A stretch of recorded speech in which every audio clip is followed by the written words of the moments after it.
Ayer les hablamos de Alex Saab destruyendo el bosque plantado más grande de Venezuela y uno de los más grandes del mundo. Hoy, les cuento, ONG alerta sobre la expansión de minería ilegal en zona del Parque Nacional Canaima.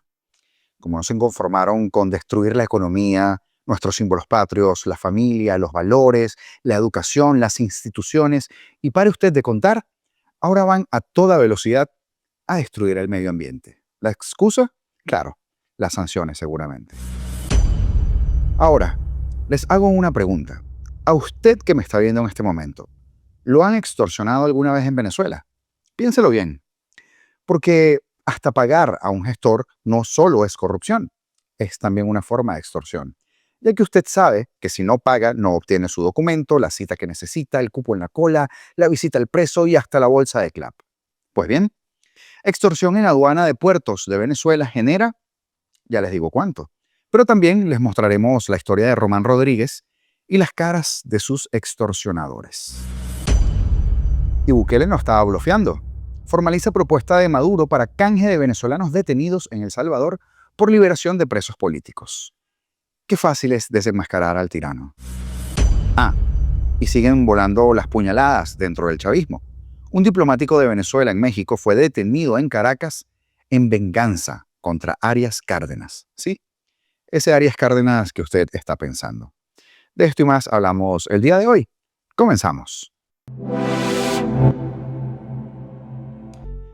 Cada mes, por extorsiones en las aduanas de los puertos de Venezuela, ingresan al menos 42 millones de dólares, señores, el equivalente a 1.4 millones diarios. El más reciente informe de Transparencia Venezuela detalla que, aunque no es un fenómeno nuevo, todos sabemos de esto, la extorsión extendió sus tentáculos en los últimos años, al punto que en 2024 se registraron denuncias e indicios en gran cantidad de sectores. De acuerdo con el estudio de la ONG, la extorsión en Venezuela no es un hecho criminal aislado, sino una economía ilícita, un ecosistema que se ha normalizado desde el mismísimo Estado, porque en muchos casos son los propios funcionarios los perpetradores y los cómplices, por acción o por omisión, en medio, por supuesto, de un contexto de gran corrupción y de captura de los organismos de control y de justicia. Para los venezolanos se ha vuelto común convivir con distintas formas de extorsión, desde la que cometen las organizaciones criminales que hacen vida en el país hasta la que se ejecuta desde los mismos entes del Estado por algunos funcionarios corruptos que permiten la actuación de los criminales, favoreciendo la impunidad, y por otros que se han convertido en perpetradores directos del crimen o facilitadores. Uno de los epicentros de esta práctica delincuencial son las aduanas. ¡Ah, caramba! Y según este informe, allí la extorsión es endémica. La relación del venezolano con el Estado en estos puntos pasa por la colaboración que cada ciudadano le deja al funcionario. Colaboración. Esto en los puertos se ha hecho más evidente con los llamados envíos puerta a puerta. Los dueños de las cargas, en lugar de declarar todo lo que traen en los contenedores marítimos, en los containers, y pagar en función de eso, terminan pagando una tarifa plana, que es exigida por las autoridades aeroportuarias y por los efectivos militares que trabajan en los puertos. No podía ser de otra manera.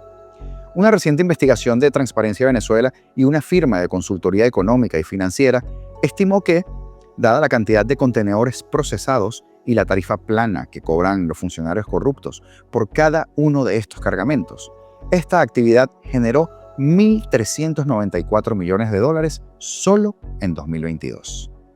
El año siguiente, en 2023, se registraron algunos cambios, en especial por la caída de las importaciones y el aumento de regulaciones en el sector, lo que llevó a que los ingresos ilegales por la extorsión en los puertos llegara a 900 millones de dólares. La actuación de esa investigación desarrollada para este reporte que les estoy trayendo el día de hoy volvió a arrojar una caída en los envíos de puerta a puerta que llevó a estimar los ingresos por esta actividad extorsiva para 2024 en 504 millones de dólares, el equivalente a unos 42 millones de dólares mensuales o 1.4 millones diarios. Pero en la infinita creatividad de estos sujetos existen otras formas de matraquear, por ejemplo, el cáncer fronterizo. En las aduanas terrestres fronterizas también está presente la extorsión o el llamado matraqueo, en especial en las que se encuentran apostadas en los límites con Colombia, donde hay presencia militar policial y de funcionarios de migración, del Servicio Aduanero Venezolano y de otras dependencias gubernamentales. Hola, muy buenas tardes. Mi nombre es Ramón Rodríguez y el día de hoy me encuentro mediante estas redes sociales. Me encuentro en la obligación de hacerlo debido a que el día lunes 13 de abril me encontraba dirigiéndome desde Colombia hacia Maracaibo y en la alcabala de Sinamaica nos para la policía, hacer lo que es su requisa y todo el cuento. Y yo traía $1,435 para ser exactos. A la hora de que ellos me están revisando las pertenencias, yo lo traía conmigo muy bien guardado, pero pues de la manera en que ellos hicieron la requisa, obviamente se dieron cuenta que traía ese dinero. Me piden que prenda mi laptop, que les dé mi celular, pero mi celular estaba sumamente descargado y lo había dejado en el carro. Y me dicen que bueno, pero que les prenda mi celular, mi laptop, se las desbloqueé y empezaron a revisar. Se tomaron de 30 a 40 minutos revisándome toda la laptop hasta llegar a una carpeta que yo tenía: celular, fotocopia de la celular de mi mamá, fotocopia de la celular de mi papá, de mi hermana, antecedentes penales, porque estoy en proceso migratorio en otro país y eso a veces es sumamente necesario tenerlo porque te lo piden. Entonces el policía me dice que voy preso debido a que yo estoy usurpando identidad en otro país, cosa que no es así. Yo todavía le manifesté y le expliqué la situación. Le dije: mira, yo estoy en proceso migratorio, regulatorios en otro país y eso me lo piden, tengo antecedentes penales. Si te das cuenta, esta es la fotocopia de la celular de mi papá, de mi mamá, de mi hermana, son mi familia. Obviamente no estoy haciendo nada con esa cédula que no sea mi proceso migratorio. Le muestro cierta parte del proceso migratorio que estoy haciendo. Él dice que para eso él no es válido y que lo válido es que yo estoy estafando a nombre de estas personas en Colombia. Cuando él me dice que cuánto vale mi libertad, ya él se había dado cuenta anteriormente de la cantidad de dinero que yo llevaba, porque ellos me revisaron el morral a un punto donde fueron muy a fondo y pues se dieron cuenta que tenía el dinero porque lo tenía muy bien escondido, porque de hecho en 3 alcabalas antes por las cuales pasamos nunca se dieron cuenta que tenía ese dinero, pero en esa alcabala, al hacer una requisa tan a fondo, mi morral de mano que yo traía, pues se dieron cuenta del dinero que tenía. Y ya luego yo me dice que cuánto vale mi libertad, pues yo digo que nada, porque no estoy haciendo ningún delito y no tienen cómo probar lo que están diciendo. Entonces el policía me dice que ahí quien manda es él y la autoridad es él y yo tengo que hacer lo que él diga porque si no voy a ir preso. ¿Cuántos delitos cometieron esos hijos de Chávez en ese procedimiento? Esto es uno de los miles de ejemplos. Es un fenómeno que no es nuevo porque en los años recientes ha impactado más a la población. Y aunque esos funcionarios fueron detenidos posteriormente, esa es la mentalidad que tienen estos cuerpos de seguridad. En Táchira, por ejemplo, son señalados efectivos de la Policía Migratoria del puesto de control de entrada y salida de Venezuela en el puente o en el famoso puente internacional Simón Bolívar en la frontera con Colombia. En una visita de campo realizada en 2024 se observó de manera directa cómo, por ejemplo, un funcionario de Interpol incurrió en esa práctica.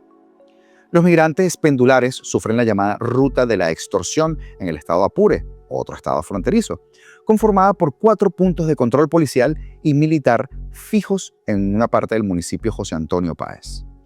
El monto menor exigido por los militares y policías es $20 por persona, por lo que en una sola noche recaudarían $1,200, sin contar con lo que se recoge en las alcabalas móviles y los pasos de canoas o los puertos a orillas del río Arauca. Los montos, por supuesto, son variables según la falta que cometan. También son cotidianas las denuncias sobre cobros irregulares en la alcabala de la población de Peracal, en el municipio fronterizo Bolívar del estado Táchira. Miren, en 2022, Transparencia Venezuela, con los datos de compañías de transporte y de distribución, estimó que la probabilidad de extorsión se ubicaba en un 25%, pues de cada 4 alcabalas que una persona encuentra en la vía, al menos en una te hacen un cobro ilegal. Una de las novedades para 2024 es el prepago de la extorsión en el punto de salida de los camiones de cargas, que los libra, por supuesto, de ciertas paradas y pagos a lo largo de su recorrido. Un prepago. Pero ¿tú qué estás viendo? Cuéntame tu historia de extorsión, porque me interesa. Y aprovechas, le das like y compartes este video, ¿cierto? Y aquí está el rostro más podrido del chavismo. Mientras el régimen de Nicolás Maduro se jacta de su revolución verde, SOS Orinoco destapa la cloaca. La minería ilegal está despedazando el Parque Nacional Canaima, un tesoro de la humanidad en el río Caroní. En solo 2 años, 56 hectáreas de bosque ribereño han sido arrasadas. El mercurio envenena las aguas y los sedimentos amenazan el embalse de Guri, la vena eléctrica de Venezuela. ¿Y quién responde? Maduro, Diosdado Cabello, el militarcito este de Hernández Lares, la Corporación Venezolana de Minería y el Ministerio del Ecosocialismo miran para otro lado, mientras dragas y balsas saquean nuestra tierra. ¿Quién lleva el combustible, la comida, las máquinas a esta zona remota? ¿Quién da los permisos para profanar un patrimonio mundial según la UNESCO? Esto no es un accidente, es un crimen orquestado desde Miraflores. El chavismo raspa la olla, destruye nuestro futuro y condena a las comunidades indígenas a la miseria, pero la verdad no se puede tapar con mentiras. Señores, tenemos que exigir respuestas y aquí seguiremos desenmascarando ese ecocidio. La organización SOS Orinoco denunció este lunes 21 la expansión de la minería ilegal en una isla del río Caroní dentro del Parque Nacional Canaima, Estado Bolívar, y la consecuente destrucción del ecosistema en esta zona. En 2 años, la minería ilegal destruyó el bosque ribereño, contaminó el hábitat y las aguas con mercurio y además aportó una gran cantidad de sedimentos al río que van a parar al embalse del Guri, donde se localiza la central hidroeléctrica Simón Bolívar. ¿Haciendo qué? Pues afectando su capacidad de almacenamiento de agua y dañando las turbinas, lo cual afecta el suministro eléctrico de todo el país. Reza también el X. Pregunta para los responsables: Nicolás Maduro, Diosdado Cabello, Hernández Lares, Corporación Venezolana de Minas y el Ministerio de Ecosocialismo, este invento alocado del régimen. ¿Quién provee el combustible y los demás insumos? Comida, medicina, carpas plásticas, maquinaria amarilla. ¿Y cómo llegan a este lugar tan remoto? ¿Quién permite el acceso y el permiso para hacer minería dentro de un parque nacional que además es sitio de patrimonio mundial? El régimen de Nicolás Maduro sigue raspando la olla y destruyendo el futuro de los venezolanos. Esta acumulación de sedimentos, explicó la organización, afecta la capacidad de almacenamiento de agua del embalse y daña las turbinas de la central hidroeléctrica, lo cual, por supuesto, afecta el suministro eléctrico de todo el país. Después tienen que escuchar a Delcy que fue un saboteo y que hay 5, 6, 10 o 100 detenidos. En redes sociales han circulado fotos de las dragas y las balsas mineras en toda la zona del Caroní Medio. El pasado 14 de abril circuló un comunicado donde los líderes indígenas del sector Caramata-Canaimo reconocen la depredación minera ilegal en la zona desde al menos 12 años, en la que han participado en menor escala, así como la necesidad de migrar a otras prácticas sostenibles con el medio ambiente. En 2 años, insistió SOS Orinoco, se han afectado 56.96 hectáreas por 5 zonas de minería intensiva, lo que ha afectado el 35% del bosque ribereño de la isla Acapara. La organización increpó a Nicolás Maduro, el ministro de Paz, Diosdado Cabello, el jefe del Comando Estratégico Operacional de la Fuerza Armada, Domingo Hernández Lares, la Corporación Venezolana de Minería y el Ministerio de Ecosocialismo por esta depredación minera. Cuestionó quienes proveen el combustible e insumos, comidas, medicinas, carpas, maquinaria, para llegar a ese lugar, las vías que usan y quién permite el acceso o los permisos para ejercer la minería dentro de un parque nacional que, como les decía, es patrimonio mundial. El presidente de El Salvador, Nayib Bukele, reiteró este martes pasado, o sea, ayer, la propuesta de Nicolás Maduro de intercambiar a 252 venezolanos deportados por los Estados Unidos por un igual número de presos políticos y reveló que la propuesta ya fue trasladada formalmente mediante la Cancillería salvadoreña. No estaba jugando cartas Bukele, no fue un bluff. Le reitero nuestra propuesta, esta vez anexando la documentación formal enviada a su Cancillería, indicó Bukele en un mensaje de X en el que compartió la misiva supuestamente enviada por los canales diplomáticos. Y además agregó: quedo a la espera de su respuesta y espero que el pueblo venezolano y el mundo entero puedan ver con claridad, si aún les quedaba duda, quién es usted en realidad. El documento fechado este 22 de abril indica que los 252 venezolanos acusados por los Estados Unidos de ser miembros de la banda transnacional Tren de Aragua se encuentran bajo custodia del sistema penitenciario salvadoreño y están encarcelados en la prisión de máxima seguridad del Centro de Confinamiento del Terrorismo, conocido como CECOT. Se indica que estas personas están siendo procesadas por la comisión de varios delitos, sin detallar los mismos, y si es bajo jurisdicción de Estados Unidos o de El Salvador. En este sentido, el Ministerio de Relaciones Exteriores de El Salvador traslada formalmente una propuesta de repatriación total de los 252 ciudadanos venezolanos detenidos, condicionado a la entrega y a la liberación por parte de Venezuela de un número igual, 252 personas privadas de libertad por razones políticas en territorio venezolano. Eso indica la nota. Añade que esto incluye la liberación de 50 ciudadanos de distintas nacionalidades secuestrados por Diosdado. Nacionalidades como estadounidense, alemana, dominicana, argentina, boliviana, israelí, chilena, colombiana, ecuatoriana, española, francesa, guyanesa, neerlandesa, iraní, italiana, libanesa, mexicana, peruana, puertorriqueña, ucraniana, uruguaya, portuguesa y checas. Sí, tienen rehenes de todas estas nacionalidades que usted acaba de escuchar. De considerarse viable esta propuesta, el Ministerio de Relaciones Exteriores de El Salvador expresa que está en disposición de habilitar los canales necesarios para coordinar técnicamente los mecanismos de implementación de esta operación, garantizando su ejecución eficaz y segura, subraya la misiva. Bukele además cuestionó a Maduro en ese mensaje en X. Le pareció justo un intercambio de 30 por 1, pero rechaza ahora una propuesta equitativa de 1 por 1. ¿No fue usted quien afirmó que haría todo lo que fuera necesario para lograr la liberación de los venezolanos detenidos en El Salvador? ¿Quiere decir entonces que estaba mintiendo? ¿Fue un simple espectáculo mediático la recepción en Miraflores a los familiares de los detenidos? Bukele lo sabe, usted lo sabe, yo lo sé. Claro que fue un espectáculo. El gobierno de Bukele reitera esta vez en un documento oficial que estas personas se encuentran en condición de detenidas en El Salvador, pero sin precisar bajo qué normativa. Propuesta que, por supuesto, no puede ser aceptada por la naturaleza de Maduro y su combo. Sin embargo, yo te propongo que te suscribas para que nos ayudes a seguir creciendo y que nuestros análisis e información lleguen así a más personas, como esto que les voy a contar ahora. Una guerra intestina que me recuerda ese dicho de cría cuervos y te sacarán los ojos. Mientras el régimen de Nicolás Maduro se tambalea en su propia ciénaga de corrupción, una nueva cloaca se destapa en la Embajada de Venezuela en México, donde la venganza política y la ambición desenfrenada del chavismo se han desatado como un vendaval.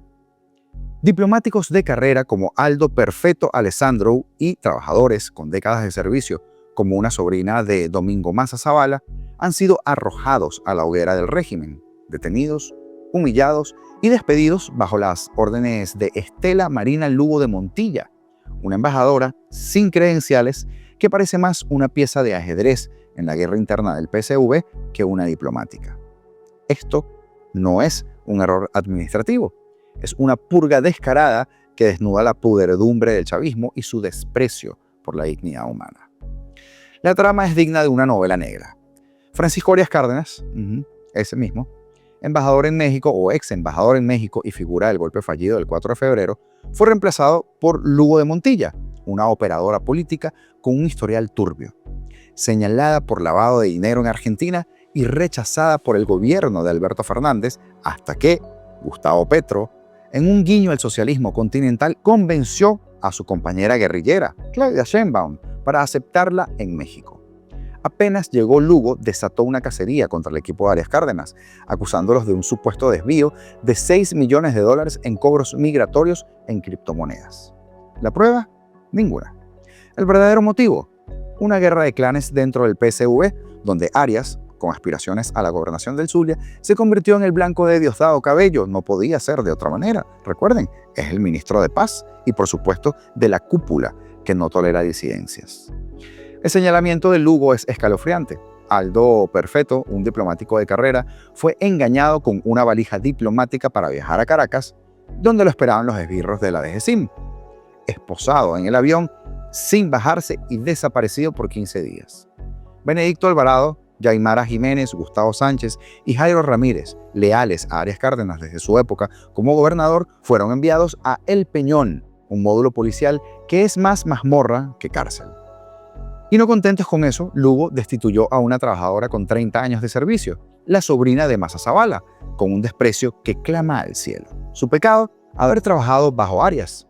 En su lugar, Lugo instaló a familiares y allegados, algunos señalados por corrupción, ¿sí? Como si la embajada fuera su finca personal. Pero aquí viene el descaro mayor. El régimen acusa a estos funcionarios de un delito, cobro irregulares, que es la práctica común en las embajadas chavistas, donde los pasaportes se venden como mercancía y nadie sabe a dónde va el dinero. Si hay un responsable, debería ser Arias Cárdenas, por supuesto, quien estuvo 5 años al mando, pero, sorpresa, El PSV lo premia con una candidatura a diputado, mientras sus subordinados pagan el precio. ¿Y Arias? Mudo, escondido, temiendo ser el próximo en la lista de una cúpula que no perdona ambiciones. Según Punto de Corte, él mismo confesó a su equipo que Maduro no le contesta el teléfono y que Cabello orquesta esta emboscada. El chavismo se devora a sus propios hijos y los venezolanos pagamos siempre las consecuencias. ¿Esto es la radiografía de un régimen en descomposición? Claro que sí. Lugo de Montilla, sin preparación ni decencia, encarna el nepotismo y la arbitrariedad que han destruido nuestras instituciones. La detención de diplomáticos y el despido de trabajadores no son justicia, son ajustes de cuentas entre facciones que se quieren repartir el botín mientras que el país se hunde. Y en el fondo, una verdad amarga. El chavismo no solo reprime a la oposición, sino que castiga a los suyos cuando osan a salirse del guión. ¿Dónde está la revolución que prometía igualdad? En las criptomonedas que se pierden, en las cárceles que se llenan, en el silencio cómplice de quienes callan para salvar el pellejo. Hoy seguimos atrapados en esta tragicomedia de traiciones, pero no nos rendimos. Aprovechamos esta noticia para seguir exigiendo la libertad de todos los presos políticos. Porque exigimos también que se investigue a Lugo y a su clan corrupto y sobre todo, exigimos un país donde la dignidad no sea un lujo. Así que sigue con nosotros, porque aquí continuaremos sacando las verdades que el chavismo quiere enterrar. ¿Quieres saber más de la desgracia de Alex Saab, Maderas del Orinoco, Uberito y la destrucción forestal? Te lo dejo en el siguiente video promocionado, que te va a aparecer apenas termine este. Libertad o nada. Esto fue